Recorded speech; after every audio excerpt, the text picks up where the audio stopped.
So ఇప్పుడు మనం ఇదే 7th క్లాస్ త్రిభుజ వైశాల్యాలు అనే టాపిక్ నుంచి మరొక లెక్క చేయబోతున్నాం. అదేంటి అంటే పటం ఇక్కడ పటం ఏబిసిడిలో షేడ్ చేయబడిన భాగం యొక్క వైశాల్యాన్ని కనుగొనండి.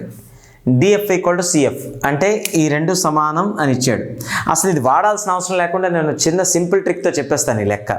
ఏంటి అంటే ఇక్కడ ఏబిసిడి అనేది ఒక చతురస్రాన్ని సూచిస్తుందా లేదా? సూచిస్తుంది. ఎందుకు చతురస్రాన్ని సూచిస్తుంది? ఇక్కడ ఏబి విలువ ఎంత? 40, బీసీ విలువ ఎంత? 40. అంటే ఆసన భుజాలు ఎలా ఉన్నాయి? సమానంగా ఉన్నాయి. అంటే ఈ మిగతా భుజాలు కూడా ఏమైపోతాయి? సమానం అయిపోతాయి ఆటోమేటిక్గా. ఇక ఇదంతా కూడా 40. అంటే అన్ని భుజాలు సమానం అంటే అది చతురస్రం. ఈ చతురస్రంలోని మనకి ఇది షేడ్ చేశాడు. ఈ షేడ్ చేయబడిన వైశాల్యం కావాలి అంటే ఏం చేస్తే బాగుంటుంది? చిన్న లాజిక్కే, అందరికీ తెలిసిన విషయమే. మొత్తం వైశాల్యం ఇదంతా చూపిస్తుంది. దీంట్లో ఇది షేడ్ చెయ్యకుండా ఉండిన భాగాన్ని తీసేయండి, మైనస్ చేసేస్తే మన షేడ్ చేసిన భాగం వచ్చేస్తుందిగా. అయితే ఇప్పుడు ఈ మొత్తం చతురస్ర వైశాల్యం ఎంత కట్టేయండి. చతురస్ర వైశాల్యం ఎంత అవుతుంది? 40. అంటే భుజం 40 కాబట్టి భుజము స్క్వేర్ కదా, భుజం స్క్వేర్ అంటే ఇక్కడ భుజం ఎంత? 40. అంటే 40 స్క్వేర్ అంటే ఎంత అవుతుంది? ఇక్కడ 1600 చదరపు సెంటీమీటర్లు. ఓకే, ఇది చతురస్రం. ఇప్పుడు ఈ షేడ్ చేయకుండా ఉండబడిన భాగం అనేది ఏ ఆకారాన్ని సూచిస్తుంది? ఇది త్రిభుజమే కదా, చూడండి. ఏఎఫ్బి అనేది ఒక త్రిభుజాన్ని సూచిస్తుంది. ఈ త్రిభుజ వైశాల్యాన్ని దాని నుండి తీసేయండి. అంటే చతురస్రం నుంచి తీసేయాలంటే త్రిభుజ వైశాల్యం ముందు కట్టాలి. త్రిభుజ వైశాల్యం ఎంత కనుక్కోవాలంటే మనకి కావాల్సిన సూత్రం ఏంటి? హాఫ్ భూమి ఎత్తు. అంటే ఆ త్రిభుజం యొక్క భూమి ఎత్తులు తెలిస్తే మనం కట్టవచ్చు. దీని యొక్క భూమి ఎంత అంటే ఇగో ఈ 40 సెంటీమీటర్లు ఉంది కాబట్టి దాన్ని భూమిగా తీసుకోవచ్చు. అయితే ఎత్తు అంటే ఇదే కదా, ఈ విధంగా కదా ఉంటుంది. ఎత్తు అంటే ఇది ఎత్తు అవుతుంది. అయితే ఎత్తు ఎంత అవుతుంది అంటే ఇక్కడ కొంచెం చతురస్ర ధర్మాల మీద పట్టు ఉండాలి. ఏంటి ఆ చతురస్ర ధర్మం? ఇప్పుడు ఈ లైను, ఈ రేఖ అనేది ఈ భుజానికి సమాంతరంగా గీయబడింది. అంటే ఇవన్నీ సమాంతరంగా ఉన్నాయి. చతురస్రంలో కానీ, దీర్ఘచతురస్రంలో కానీ, సమాంతర చతుర్భుజంలో కానీ ఎదుటి భుజాలకు సమాంతరంగా ఏదైనా రేఖ గీయబడింది అనుకోండి. ఏం చెప్తున్నాను? ఎదుటి భుజాలు ఏవి? 2 ఎదుటి భుజాలు, ఈ 2 ఎదుటి భుజాలు, లేదా ఈ 2. ఇక్కడ ఈ 2 ఎదుటి భుజాలకి సమాంతరంగా ఒక రేఖ గీయబడింది అనుకోండి. దాని యొక్క పొడవు ఆ 2 భుజాల పొడవుకి సమానం అవుతుంది. అంటే దాని అర్థం ఏంటి? ఇక్కడ మనకి ఇది 40 ఉంది, ఇది 40 ఉంటుంది. చతురస్రం కాబట్టి ఇవన్నీ 40. ఇప్పుడు ఈ పొడవు అన్నీ సమానం అయిపోతాయి అన్నమాట. అది చతురస్ర ధర్మాల్లో ఉన్నది. సో కాబట్టి ఆటోమేటిక్గా ఇది కూడా 40 సెంటీమీటర్లు అవుతుంది. సో దీన్ని బట్టి ఇప్పుడు మీరు జాగ్రత్తగా ఈ త్రిభుజాన్ని బయటికి తీసి చూస్తే ఈ విధంగా ఉందా లేదా? ఈ త్రిభుజంలో ఇది 40 అంటే ఇక్కడ ఈ భుజం 40 ఉంది. ఇది ఎత్తు అనుకుంటే ఎత్తు కూడా 40 ఉంది. అంతే కదా, భూమి 40 ఉంటే ఎత్తు కూడా ఎంత ఉంది? 40 ఉంది. అంటే ఇది భూమి అనుకుంటే ఈ భూమి యొక్క ఎత్తు ఇచ్చినట్టే కదా. భూమి ఎత్తు ఎప్పుడైతే ఇచ్చాడో వైశాల్యం కట్టేయచ్చు. ఏంటో వైశాల్యం? త్రిభుజ వైశాల్యం అంటే ట్రయాంగిల్. ఏంటది? Triangle F A B. Okay, triangle F A B వైశాల్యము. ఓకే, ట్రయాంగిల్ ఎఫ్ఏబి వైశాల్యం ఈక్వల్ ఏంటి? హాఫ్ ఇంటూ భూమి ఇంటూ ఎత్తు. హాఫ్ ఇంటూ భూమి ఏమని అనుకున్నాం ఇక్కడ మనం? 40. ఎత్తు కూడా 40 ఉంది.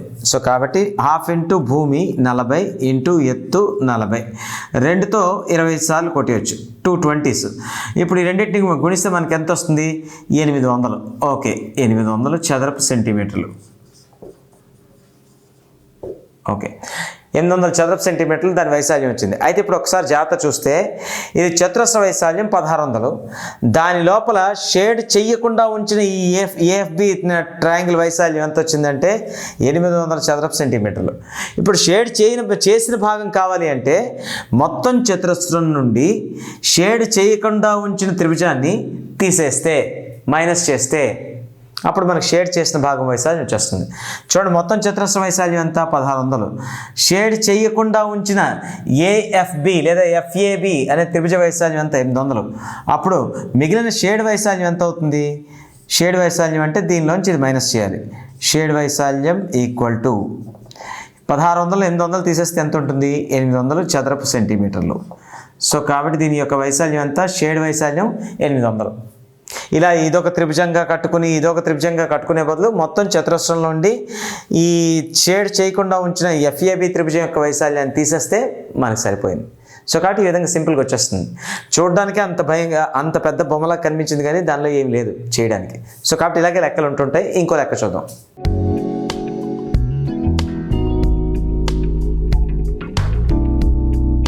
సో ఇప్పుడు ఇంకో లెక్క చూద్దాం త్రిభుజాల వైశాల్యాల నుండి. ABCD పటంలో షేడ్ చేసిన భాగం యొక్క వైశాల్యాన్ని కనుగొనండి. అంతకంటే ఎక్కువ ఏమీ లేదు.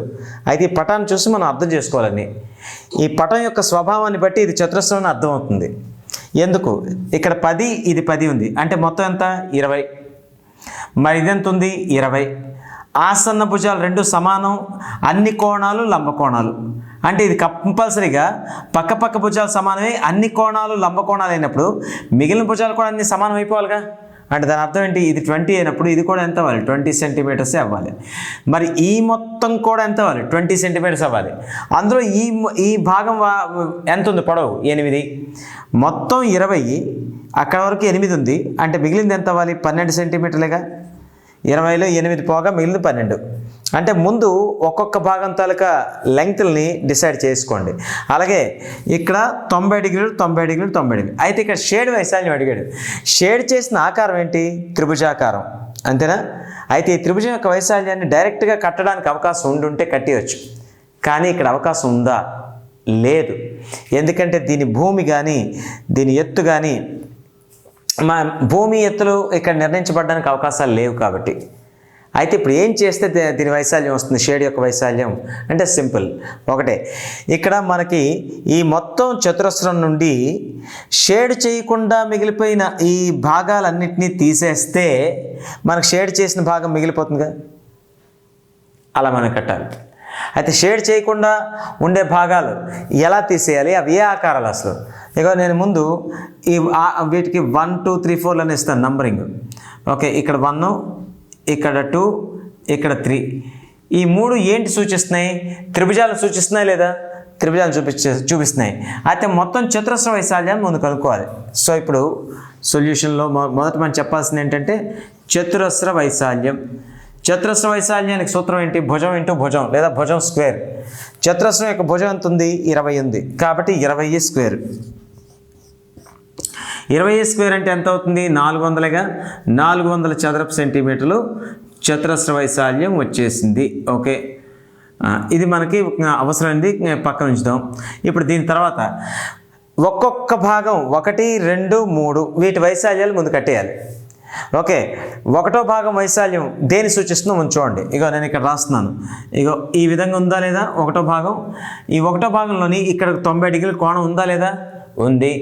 ఇక్కడ ఈ భుజం ఎంత ఇచ్చాము? 20 ఇచ్చాము కాబట్టి ఇక్కడ 20 రాసుకోండి.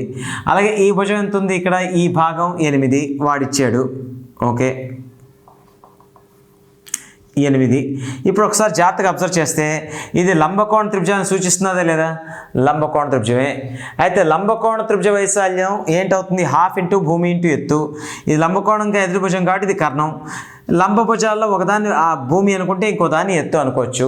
సో కాబట్టి మనం ఈ 1 అనే భాగం యొక్క వైశాల్యం కడితే చూడండి 1 యొక్క వైశాల్యం ఎంత అవుతుంది? 1 యొక్క వైశాల్యం ఎంత అవుతుంది? 1/2 ఇంటూ భూమి ఇంటూ ఎత్తుగా. 1/2 ఇంటూ భూమి ఇంటూ ఎత్తు అంటే 1/2 ఇంటూ భూమి. భూమి అనేది 8 అనుకుంటే 20 ఎత్తు అవుతుంది, లేదా 20ని భూమి అనుకోండి, ఏదైనా నష్టం లేదు. ఇంటూ 8 అనేది ఎత్తు. 1/2 into BH, 1/2 into 20 into 8. Okay, భూమి ఎత్తు లేదా భూమి ఎత్తు ఏదనుకున్నా పర్వాలేదు. 2 10లు పోతుంది. 10 ఇంటూ 8 ఎంత? 80 చదరపు సెంటీమీటర్లు. ఓకే, అంటే 1 యొక్క వైశాల్యం ఎంత అయింది? 80 చదరపు సెంటీమీటర్లు అయింది, సెంటీమీటర్ స్క్వేర్. ఓకే, దాని తర్వాత 2 యొక్క వైశాల్యం. 2 యొక్క వైశాల్యం ఎంత అవుతుంది? 2 అంటే రెండోది కూడా త్రిభుజమే. ఈ త్రిభుజం ఏ ఆకారంలో ఉందో చూడండి ఒకసారి. ఇలా సైడ్ చూపిస్తున్నాను. ఈ విధంగా ఉందా లేదా? ఈ విధంగా ఉంది. ఇప్పుడు ఈ పొడవు, ఈ భుజం పొడవు ఎంత ఇచ్చాడు? 12 ఇచ్చాం, 12 సెంటీమీటర్లు. అలాగే ఇది ఎంత ఉంది? 10 ఉంది. ఇక్కడ లంబకోణం ఉంది. ఇక్కడ లంబకోణం ఉన్నప్పుడు ఒకటి భూమి ఒకటి ఎత్తు అనుకోవచ్చుగా. అప్పుడు దీని వైశాల్యం కూడా ఎంత అవుతుంది? హాఫ్ ఇంటూ భూమి ఇంటూ ఎత్తు. హాఫ్ ఇంటూ భూమి 10 అనుకుంటే ఎత్తు 12, లేదా భూమి 12 అనుకుంటే ఎత్తు 10. ఓకే, హాఫ్ ఇంటూ భూమి ఇంటూ 10 ఇంటూ 12. ఓకే, 2తో కొట్టేస్తే 2 6లు 12, 6 ఇంటూ 10 60, 60 చదరపు సెంటీమీటర్లు ఈ భాగం. ఓకే, అంటే ఇది 60 చదరపు సెంటీమీటర్లు ఉంది, centimetre square. Okay, 60 centimetre square. Okay, దాని తర్వాత మూడో భాగం యొక్క వైశాల్యం కడదాం. మూడో భాగం యొక్క వైశాల్యం ఎంత అవుతుంది? ఇప్పుడు చూడండి, దీన్ని సపరేట్ తీసి చూసాం అనుకోండి, ఈ విధంగా ఉందా లేదా? ఈ విధంగా ఉంది. ఓకే, ఇప్పుడు ఈ పొడవు ఎంత ఉంది? 20. ఈ పొడవు ఇక్కడి నుంచి ఇక్కడికి ఎంత ఉంది? 10 అని వాడిచ్చాడు. ఇప్పుడు ఇది లంబకోణం. లంబకోణం ఇక్కడ ఉన్నప్పుడు ఇది భూమి అనుకుంటే ఇది ఎత్తు అవుతుందిగా, లేదా ఇది భూమి అనుకుంటే ఇది ఎత్తు అవుతుందిగా. కాబట్టి హాఫ్ ఇంటూ భూమి ఇంటూ ఎత్తు వాడి దాని వైశాల్యాన్ని కట్టొచ్చు కదా. ఓకే, సో కాబట్టి దీని వైశాల్యం కూడా హాఫ్ ఇంటూ భూమి. భూమి ఎంత అవుతుంది? 10 ఇంటూ ఎత్తు 20 ఇచ్చిన పటం ప్రకారం అక్కడ 10 20 10 20 రైట్. సో కాబట్టి ఇప్పుడు మనకి దీన్ని కట్ చేస్తే 2 10లు, 10 ఇంటూ 10 ఎంత?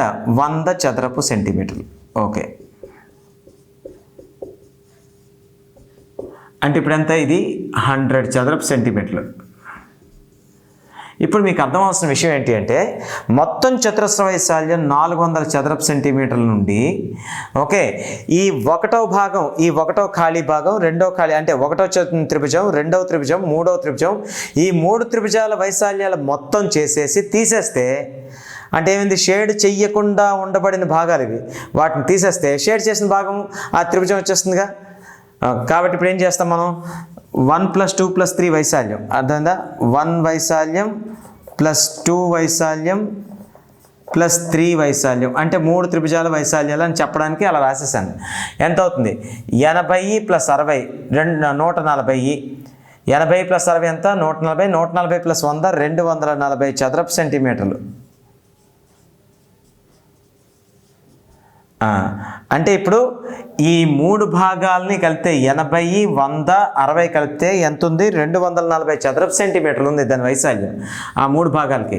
అలాగే మొత్తం చతురస్ర వైశాల్యం ఎంత ఉంది? 400 చదరపు సెంటీమీటర్లు ఉంది. ఈ 3 కలిపితే ఎంత ఉంది? 240 ఉంది. అంటే మొత్తం వైశాల్యం నుండి ఈ షేడ్ చేయకుండా ఉంచిన 3 త్రిభుజ వైశాల్యాన్ని తీసేస్తాం. అప్పుడు ఎంత అవుతుంది? అంటే షేడ్ వైశాల్యం కావాలి. షేడ్ వైశాల్యం కావాలి అంటే ఓకే, షేడ్ వైశాల్యం కావాలంటే మనం ఏం చేయాలి? మొత్తం చతురస్ర వైశాల్యం నుండి షేడ్ చేయకుండా ఉంచిన త్రిభుజ వైశాల్యాలు మొత్తం ఎంత? 240 తీసేయాలి. అంటే 400 నుండి 240 తీసివేస్తే మిగిలేది ఎంత? 160 చదరపు సెంటీమీటర్లు. కాబట్టి ఆన్సర్ ఎంత? 160 స్క్వేర్ సెంటీమీటర్స్. ఓకే, సో కాబట్టి మీరు జాగ్రత్తగా ఇలాంటి లెక్కలు వచ్చేటప్పుడు కొంచెం ఆలోచన చేస్తే సరిపోతుంది. కాన్ఫిడెంట్గా చేయండి, అంతేగాని ఆన్సర్ల కోసం పాకులాడకండి. ముఖ్యంగా టెక్స్ట్ బుక్లో ఆన్సర్లు చూసుకోకండి. అంటే ఆన్సర్లు చూసుకోవద్దని చెప్పట్లేదు, కొన్ని లెక్కల ఆన్సర్లు తప్పు, ప్రింటింగ్ తప్పడినట్టు కూడా ఉంది. కాబట్టి మీరు కాన్ఫిడెంట్ చేసిన తర్వాత తప్పు ఇచ్చిన ఆన్సర్ చూసి మీరు తప్పు అనుకోకండి. కాబట్టి మీరు కరెక్ట్గా చేసి ఉండొచ్చు, అక్కడ తప్పులు కూడా ఇచ్చి ఉండొచ్చు. ఆన్సర్ ఈ విధంగా వస్తుంది. అర్థమైందా? ఇందులో క్లియర్ కట్గా మనకు కనిపిస్తుంది కదా. సో కాబట్టి ఆన్సర్ ఈ విధంగా వస్తుంది. ఇలాంటి ప్రాబ్లమ్స్ కొంచెం 7th క్లాస్లో ఉండే స్టూడెంట్ లెవెల్కి డిఫికల్ట్ ప్రాబ్లమ్స్ అవ్వచ్చు, కానీ చాలా సింపుల్ ప్రాబ్లమ్స్. ఇంకా 8th క్లాస్ 9th క్లాస్కి వెళ్తే ఇంకొంచెం తారాస్థాయిలో వస్తాయి ప్రాబ్లమ్స్. సరే, ఈ లెక్క అయిపోయిన తర్వాత ఇదే ఎక్సర్సైజ్లో ఇంకో లెక్క చూద్దాం.